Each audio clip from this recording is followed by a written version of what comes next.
Alright, so I finally got to the video on the Logitech MX Air. This mouse is pretty unique because it's not a regular mouse like you might think. It actually is an air mouse. Therefore, you can hold it in midair and, well, it moves.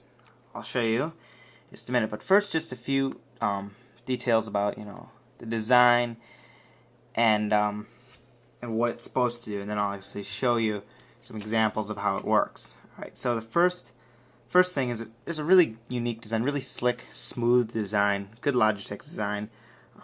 Really not intended for gaming, more for presentation. It does have the performance laser, not the dark field laser, but so you can't use it on glass, but that's alright, because you can just use it in the air, and what's better than that? And like a Wiimote, only better. Now, the one thing that probably is unique about it is it does not have a scroll wheel on it. It's touch sensitive, so this area, this rectangle right here, is touch sensitive, and I can just go like this, and it'll scroll. If I want to scroll really fast, though, through stuff, I can push on this. Now, I'll show you a little demonstration here. If I turn it on, it'll make a little clicking noise if I just do this. And but if I want to just go through, then I just push the button. So the other buttons on here, what they say is the regular buttons. This is a back button right here, the top one. Not sure if my camera's picking this up, but this is for this is back. This is a select button, so it kind of is like your left click, but it's just if you're holding it like this, they figure that it's smoother and easier to access than trying to get your thumb over here. The next button is a play pause button. Never really used that, and the volume button is kind of useless. If you can see on my computer, when I push the volume button, the volume slider comes up, and I can just use it. It's like you can see like that. It's not really the greatest thing ever. I prefer using the volume on my keyboard any day, or on my speakers actually, personally. Now when you're in air, these two lights glow right here. If you're on the mouse pad, I'll show you. As soon as I drop it on the mouse pad, you can see those lights will disappear, and just the middle section will be lit up. Really, that's all to the design. That has a good battery life on it. I hardly ever have to charge it. This is the charger, by the way. Pretty basic. It looks nice in it. It almost looks nicer in the charger than on your desk. But really, it's not the greatest of all mice, especially not for gaming. I've tried it at some LANs. I'm thinking I'm gonna have to buy something. It's not really working. I might buy the G9 or something in order to play some LANs, but not really the biggest thing for me as far as that goes. Now on to some more just about what you can do with this thing. So if you want to take a look at my computer here, let me just fix this real quick. And if you look at my computer, my wonderful computer here, open set point here, and this is basically the mouse interface. Now you can program any one of the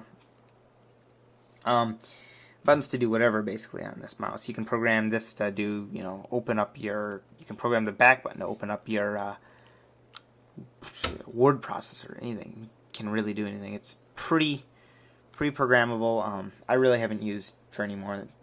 Probably the only button I've programmed is the select button and the play and pause button to something, because honestly I've never really used that stuff.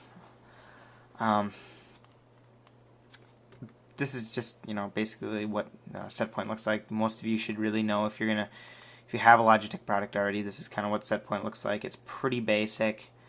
I really don't use this very much. I just kind of put it in here just so I. Oh, and let me also point out that your cursor does change. If you can see my cursor on here, when I put it into air mode, it changes to the giant triangle. And if you can't see exactly, the giant triangle kind of looks like that. Kind of cool. It's a good mouse. My review really on it is it's a unique device. Really is a unique device when you first have it, and it looks cool and everything. but honestly, as efficient, it really doesn't serve any more purpose than a regular mouse. You'd think you'd use the Air mouse a lot, but not really. It's not the greatest mouse ever, and I'm not really, I don't think it's worth, I think it was $200, I think, when I bought it. I think I got a good discount on it. But, it was definitely not worth that money. I'd say it's more of a $75, $50 to $75 mouse for really what you're getting. It's slick looking and everything, but I mean, I could really have used a G9 or a G5 over this, because I really don't think I'm using its capability, that much. So I wish I would have been able to, and I wish I would have bought a different mouse, but I like what I have here. It does the purpose of it. On the other hand, really, it does everything that it was said to do really well, but I really wouldn't buy it if you're just looking for something.